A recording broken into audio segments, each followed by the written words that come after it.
Hello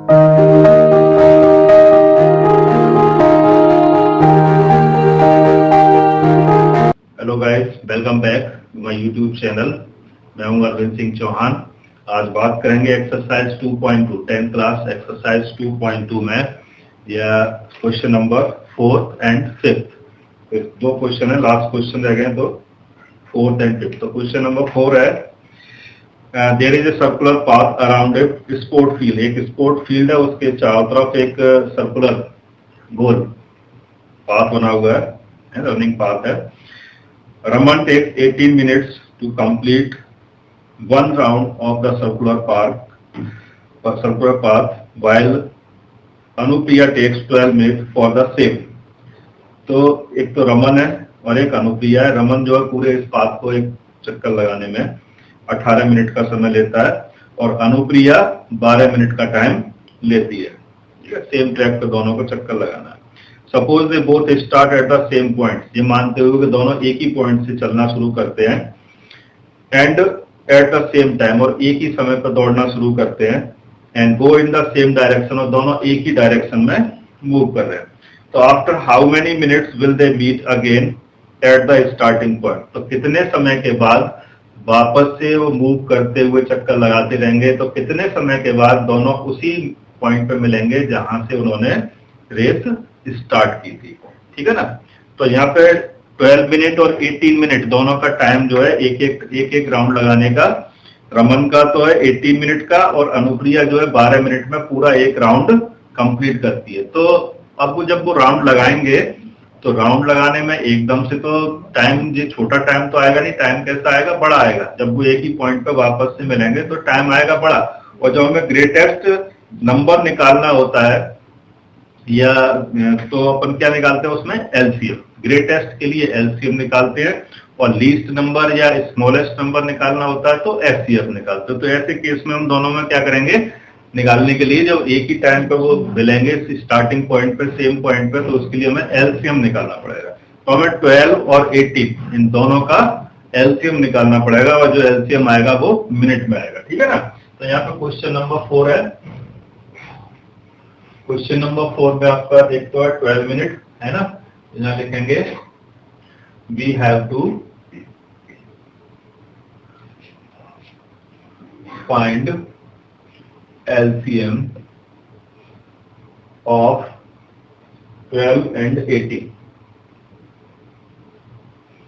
ठीक है, 12 का और 18 का एलसीएम लेना होगा। तो ऐसे ही सेम हम 12 का और 18 का अलग अलग भी ले सकते हैं और एक साथ भी ले सकते हैं। ठीक है ना। तो 12 हम अलग अलग ले रहे हैं, उसके बाद अपन एलसीएम निकाल रहे हैं। तो प्राइम फैक्टर करेंगे 12 का जाएगा 2 6 जा, 2 3 जा और 3 1 जा, ऐसे 2 9 जा, 3 3 जा और 3 1 जा। तो यहाँ पर 12 के फैक्टर आ गए। प्राइम फैक्टर आया आपका 2 into 2 into 3, यानी कहने का मतलब 2 raised to the power 2 multiply by 3। ठीक है। और 18 के फैक्टर हुए 2 multiply 3 into 3, तो 2 multiply 3 2 बार है, मल्टीप्लाई हो रहा है 2 बार है, इसलिए 3 raised to the power 2। ठीक है ना। ठीक है, स्क्वायर। तो यहाँ पे निकालेंगे नाउ एलसीएम ऑफ 12 एंड 18, दोनों का एलसीएम निकालेंगे। तो एलसीएम मैंने बताया था, एलसीएम निकालते हैं तो जो कॉमन फैक्टर होते हैं, कॉमन फैक्टर की लार्जेस्ट पावर को लिया जाता है। तो 12, ये 2 की पावर 1 है या 2 की पावर 2 है, तो यहाँ पर 2 की पावर 2 को लेंगे अपन, और यहाँ 3 की पावर 1 है या 3 की पावर 2 है, कॉमन फैक्टर है, तो 3 की पावर 2। तो यहाँ पर हो जाएगा आपका 4 और 3 raised to the power 9, 2 equal to कितना हो जाएगा? 3 into 3 इक्वल टू 9। तो कितना हो गया ये? 36। तो यहाँ पे क्या निकला आपका? एलसीएम आया 36। तो 36 मिनट के बाद दोनों मूव करते हुए चक्कर लगाते रहेंगे और 36 मिनट के बाद एक ही पॉइंट में मिलेंगे जहां से उन्होंने रेस को स्टार्ट किया था। तो this is the question number 4। And question number 5 है, in a seminar number of participant in Hindi, English, mathematics are 60, 84 and 108 respectively. एक सेमिनार हुई, उसमें जो पार्टिसिपेंट थे उसमें हिंदी, इंग्लिश और मैथ के जो पार्टिसिपेंट है उनके नंबर्स दे रखे हैं। तो हिंदी में थे आपके 60 पार्टिसिपेंट, इंग्लिश में थे 84 और मैथ में थे 108 पार्टिसिपेंट। इन्होंने पार्टिसिपेट किया सेमिनार में। If equal number of participant of same subject, अगर एक ही सब्जेक्ट के, सेम सब्जेक्ट के पार्टिसिपेंट की संख्या इक्वल, बराबर संख्या में अगर उन्हें आर सिटिंग ईच रूम, हर एक रूम में बिठाया जाए, then find the least number of required room. तो कितने, कम से कम कितने कमरों की जरूरत होगी, यानी एक कमरे में केवल मैथ वाले ही बैठेंगे, मैथ वाले, एक कमरे में बैठेंगे इंग्लिश वाले, और यानी सेम रूम में एक ही सब्जेक्ट के बच्चे होने चाहिए। तो यहाँ पे हमें मिनिमम कितने, कम से कम कितने रूम चाहिए होंगे, ठीक है ना। तो यहाँ पे लीस्ट नंबर पूछ रहा है, least number of required rooms. तो लीस्ट नंबर पूछ रहा है, तो सबसे छोटा नंबर निकालने के लिए हमें क्या निकालना होता है, हम यहाँ निकालते हैं एचसीएफ, ठीक है ना। तो यहाँ हमें एचसीएफ फाइंड करना होगा। तो पहले सबसे पहले निकालेंगे हम एचसीएफ, फिर टोटल जितने बच्चे बैठे हुए हैं, पार्टिसिपेंट जितने भी हैं, उनमें एचसीएफ का डिवाइड देके हम जो है उसका नंबर ऑफ रूम निकाल सकते हैं, ठीक है ना। तो एचसीएफ से तो ये निकलेगा आपका कि हर एक रूम में इतने इतने बच्चे बैठेंगे, लीस्ट नंबर पर रूम, है ना, least number of participant in पर रूम। एक रूम में कम से कम इतने बच्चे एक ही सब्जेक्ट के बिठाए जाएंगे। अब कितने रूम की जरूरत पड़ेगी, तो जितने बच्चे हैं उन बच्चों की टोटल संख्या में, उन पार्टिसिपेंट्स की टोटल नंबर्स में हम एचसीएफ का, यानी पर रूम में जितने बच्चे हैं उसका डिवाइड दे देंगे, तो रूम्स की नंबर निकल आएगी, ठीक है ना। तो यहाँ पे सबसे पहले क्या करना है, हमें एचसीएफ निकालना होगा, ठीक है। तो यहाँ पे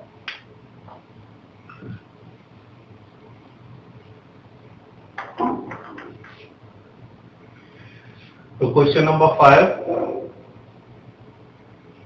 यहाँ दे रखा है आपको, हिंदी, इंग्लिश और मैथमेटिक्स में टोटल स्टूडेंट्स इसमें दे रखे हैं हर एक सब्जेक्ट के। तो इसमें हिंदी के तो दे रखे हैं आपके, हिंदी के स्टूडेंट है आपके इनमें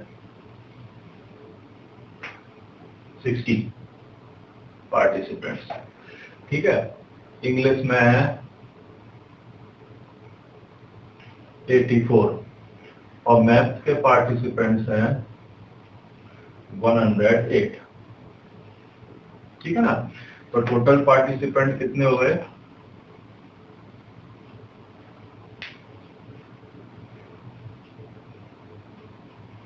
टोटल पार्टिसिपेंट हम इसको ऐड कर लेंगे, तो सम करके कितना आया,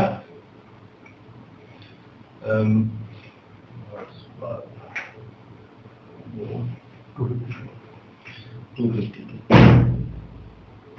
ठीक है ना। तो इतने स्टूडेंट टोटल पार्टिसिपेट किया, ठीक है।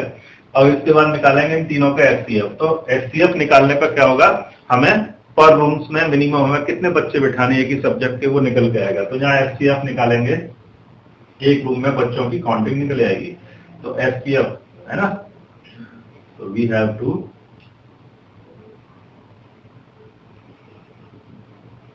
find HCF of 60, 84, 108, है ना, और number of students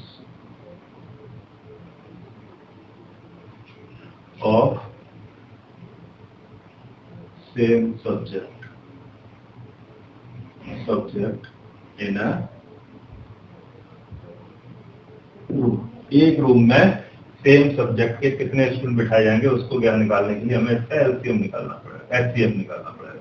तो यहाँ एचसीएफ निकालेंगे तो यहाँ 60 का अलग से प्राइम फैक्टर करेंगे, 84 का अलग प्राइम फैक्टर करेंगे एंड 108 का अलग प्राइम फैक्टर कर लेंगे, ठीक है ना।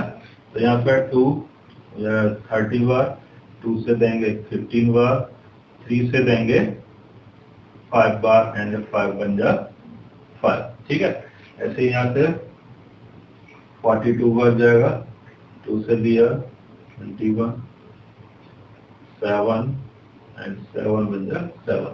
तो यहाँ से 2 5 जा 2 4 जा, 2 2 जा, 2 7 जा, and 3 9 जा, 3 3 जा, and 3 1।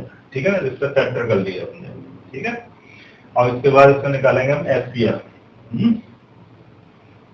तो एचसीएफ निकालेंगे, तो एचसीएफ ऑफ 60 84 108, इन तीनों का एचसीएफ निकालेंगे। तो यहाँ देखेंगे एचसीएफ में हमें देखना होता है कॉमन फैक्टर की स्मॉलेस्ट पावर लेनी होती है। तो कॉमन फैक्टर यहाँ देखें 2, यहाँ भी 2 है और यहाँ भी 2 है। तो यहाँ 2 रेज़ टू 2 बार आया, तो 2 की पावर 2, इधर भी 2 की पावर 2 होगा, इधर भी 2 की पावर 2। तो यहाँ पे सबसे पहले कॉमन फैक्टर की लार्जेस्ट पावर। ठीक है ना, ठीक है। इसके बाद 3 एक बार है, इसमें 3 भी एक बार है, और इसमें 3 कितनी बार है? 3 बार। ठीक है ना, एक बार। तो यहाँ पे सबसे छोटी पावर कौन सी आ गई इसमें? 3 रेज़ टू द पावर 1, तो 3 आ जाएगा। ठीक है, कॉमन फैक्टर की छोटी पावर। और इसमें 5 है, इसमें 7 है, और इसमें दोनों ही नहीं है, तो ये आपके कॉमन फैक्टर नहीं है, तो इनको छोड़ देंगे। तो यहाँ पे आ गया आपका कितना? 2 raise to the power 2 equal to 4 and 3 multiply होगा, तो कितना आ गया एचसीएफ? एचसीएफ आया 12। यानी हमें ना एक कमरे के अंदर सेम सब्जेक्ट के 12 बच्चे बिठाने होंगे, 12 पार्टिसिपेंट्स, 12 पार्टिसिपेंट बिठाने होंगे। ठीक है, अब लीस्ट नंबर ऑफ रूम्स निकालना है ना। तो यहाँ से नंबर ऑफ कितने रूम चाहिए, तो number of rooms equal to होता है total participants, total participant divided by HCF. तो टोटल पार्टिसिपेंट्स में एचसीएफ का डिवाइड दे देंगे, तो यहाँ पे कितने रूम्स चाहिए होंगे हमें, उसकी संख्या निकल आएगी। तो यहाँ पे टोटल पार्टिसिपेंट हमने निकाला 252, और इसमें डिवाइड देंगे कितने का? 12 का। ठीक है ना, तो 24 तो 21 रूम्स आ गया। यानी हमें 21 रूम्स चाहिए होंगे उन 252 पार्टिसिपेंट्स जो हैं तीनों सब्जेक्ट के। इन तीनों सब्जेक्ट के पार्टिसिपेंट को सिटिंग अरेंजमेंट करने के लिए हमें टोटल 21 रूम चाहिए, और सेम सब्जेक्ट के बच्चे एक ही रूम के होने चाहिए। तो कितने बच्चे रूम्स के अंदर आएंगे? यहाँ पे एचसीएफ से निकाल लिया 12, यानी एक ही सब्जेक्ट के 12 बच्चे एक रूम में, फिर 12 बच्चे दूसरे रूम में, 12 बच्चे तीसरे रूम में।